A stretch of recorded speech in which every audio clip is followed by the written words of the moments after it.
Many people out there think that Livewire is good for starting a project, but it's not good for later, right? It's good for a prototype, for the beginning, and so on. Because, for example, it's slow. And I want to put an end to that. I'm not saying which one is better. I'm just saying that Inertia and Livewire, one is not slower or faster than the other. They are just different architectures. So let's dive in. Let's find these tabs. And this is a view Inertia. And the tabs change instantly, right? That's cool. It seems fast, right? For sure. So this is Alpine. So I'm going to go and refresh, and maybe it's not understandable that it's slower, but let's make it because it's a local development environment. So let's throttle it. And we now notice, evidently, that Livewire is slow, but it's not Livewire is slow. Let's dive deeper. So this component, what it makes is a Livewire component that has a given active tab, and we might change it from the front end, which would happen here. We iterate all the tabs, right? And we want to click on the tab that we desire. And based on that, we are going to include one tab blade file or the other. So this is how you do tabs in Livewire per se. Well, it so happens that this is a poor choice of architecture in terms of tabs, because Livewire includes out of the box something else, which is called Alpine. So you don't always have to make the tabs with Livewire server-side rendering. It means it doesn't have to be in Blade.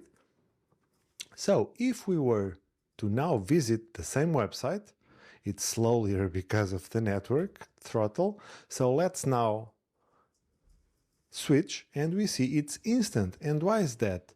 Because just like in a JavaScript application, all the content is already down there, right?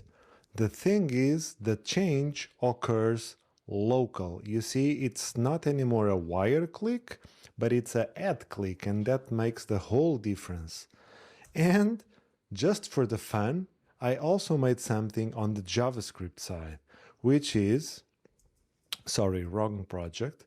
We can also have server-side rendering in Inertia, right? So let's switch them off. And if we were to go back and if I refresh, should be right. So when I go to, oh, this is not throttled. So let's do the same amount. So now this is a JavaScript project, Inertia, and look how slow it is. So it's not Inertia is slow, it's not Livewire is slow. It's just that the architecture is different. That's what. So let's take a quick look at this. So Livewire is a PHP class that lives in the server, and when it's rendered to the browser, it gets one JavaScript object. And inside, we might make Alpine components, right?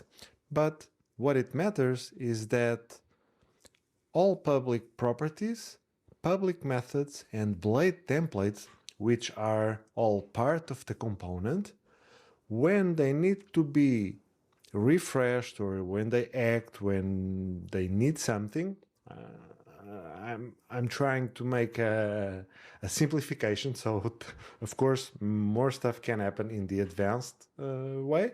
But when these are to make some change and the component is to refresh, it needs to go to the server. So that's why Alpine. So we can make these tiny interactions that don't need to go back to the server, just like in any JavaScript application. I hope this was clear. So this allows to make the first item of the list, and there are more kind of foot guns that can happen in Livewire because of this hybrid behavior. Let's not forget, Livewire lives in the server, lives in the browser, so depending on that, we must be aware of what we are doing. Thank you so much and see you in the next one. Bye bye.